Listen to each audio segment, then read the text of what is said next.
Hello friends, welcome back to my channel Nupur Classes. दोस्तों, आज हम लोग पढ़ेंगे बसंत बाग 2 आपकी हिंदी की पुस्तक कक्षा 7 की। पढ़ेंगे पाठ 1। पाठ का नाम क्या है? हम पंछी उन्मुक्त गगन के। ये कविता जो है वो शिव मंगल सुमन जी द्वारा रचित कविता है। दोस्तों, आप यहाँ पर शिव मंगल सुमन जी का चित्र देख सकते हैं। अब मैं आपके सामने ये कविता पढ़ूंगी। दोस्तों, ध्यान से सुनिएगा। हम पंछी उन्मुक्त गगन के, पिंजरबद्ध न गा पाएंगे, कनक तीलियों से टकराकर पुलकित पंख टूट जाएंगे। हम बहता जल पीने वाले मर जाएंगे भूखे प्यासे, कहीं भली है कटुक निबौरी कनक कटोरी की मैदा से। स्वर्ण श्रृंखला के बंधन में अपनी गति उड़ान सब भूले, बस सपनों में देख रहे हैं तरु की फुनगी पर के झूले। ऐसे थे अरमान के उड़ते, नीले नभ की सीमा पाने, लाल किरण सी चोच खोलकर चुगते तारक अनार के दाने। होती सीमा हीन क्षितिज से इन पंखों की होड़ा होड़ी, या तो क्षितिज मिलन बन जाता या तंती सांसों की डोरी। नीड़ न दो चाहे टहनी का आश्रय छिन्न भिन्न कर डालो, लेकिन पंख दिए हैं तो आकुल उड़ान में विघ्न न डालो। दोस्तों, अब आइए सुनते हैं इस पाठ का सार। इस कविता के भावार्थ को मैं आपको पंक्ति के अनुसार सुनाती चलूँगी।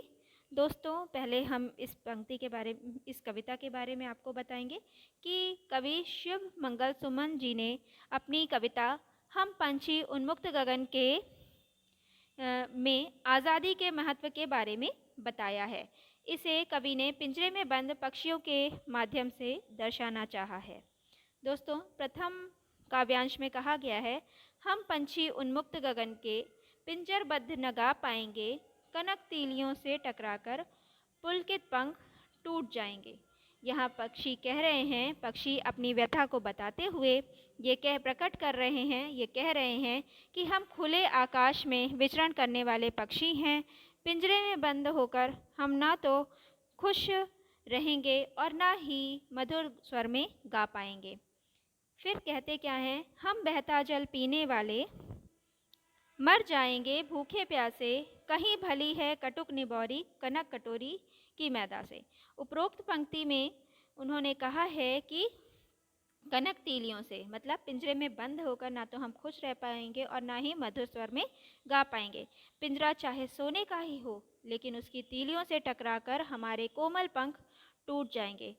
हम बहता जल पीने वाले, मतलब हम तो नदी झरनों का जल बहता हुआ पीने वाले हैं। पिंजरे में तो हम भूख प्यास से मर जाएंगे, क्योंकि पराधीनता में मिलने वाले विभिन्न प्रकार के व्यंजन भी हमें लुभा नहीं सकते हैं। सोने की कटोरी में रखी मैदा की अपेक्षा हमें नीम की कड़वी निबोरियाँ कहीं अधिक अच्छी लगती हैं। दोस्तों, इसी के आगे की जो पंक्तियां हैं उसमें कहा गया है, स्वर्ण श्रृंखला के बंधन में अपनी गति उड़ान सब भूले, बस सपनों में देख रहे हैं तरु की फुनगी पर के झूले। ऐसे थे अरमान की उड़ते, नीले नभ की सीमा पाने, लाल किरण किसी चोच खोल चुगते तारक अनार के दाने।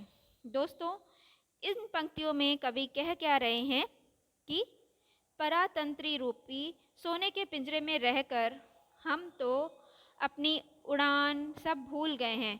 पेड़ की टहनी की छोर की कोमल पत्तियों के पास बैठकर झूलने की बात तो केवल स्वप्न बनकर रह गई है। उड़ते उड़ते आकाश की ऊंचाइयों को पाने की चाह तो सब व्यर्थ हो गई है। अपनी लाल चोंच से तारों को अनार के दानों की भांति चुगने का अरमान तो हमारे मन में ही रह गया है। दोस्तों, इसी की आगे की पंक्ति में कहते हैं, सो होती सीमाहीन क्षितिज से इन पंखों की होड़ा होड़ी, या तो क्षितिज मिलन बन जाता या तंती सांसों की डोरी। नीड़ न दो चाहे टहनी का आश्रय छिन्न भिन्न कर डालो, लेकिन पंख दिए हैं तो आकुल उड़ान में विघ्न न डालो। इसमें पक्षी क्या बता रहे हैं? अपनी इच्छा बताते हुए यह कह रहे हैं कि यदि हम स्वतंत्र होते तो हम अपने इन नन्हे नन्हे कोमल पंखों से उड़ते उड़ते या तो क्षितिज तक पहुंच जाते या हमारा प्राणांत हो जाता। अंत में पक्षी अपनी इच्छा व्यक्त करते हुए कह रहे हैं कि भले ही रहने के लिए घोंसला मत दो, टहनी का सहारा भी तोड़ दो, लेकिन यदि हमें ईश्वर ने पंख दिए हैं तो हमारी उड़ान में विघ्न मत डालो, हमें स्वतंत्र उड़ने दो। दोस्तों, अगर आप लोगों को मेरी कविता पसंद आई हो, ये शिव मंगल सुमन जी की इस कविता की व्याख्या मैंने अच्छे ढंग से की हो, तो प्लीज़ मेरे चैनल को लाइक कीजिए, सब्सक्राइब कीजिए और आगे के पार्ट को पढ़ने के लिए और उसकी व्याख्या को समझने के लिए मेरे चैनल को सब्सक्राइब कीजिए और मुझे कमेंट कीजिए। Thank you everyone.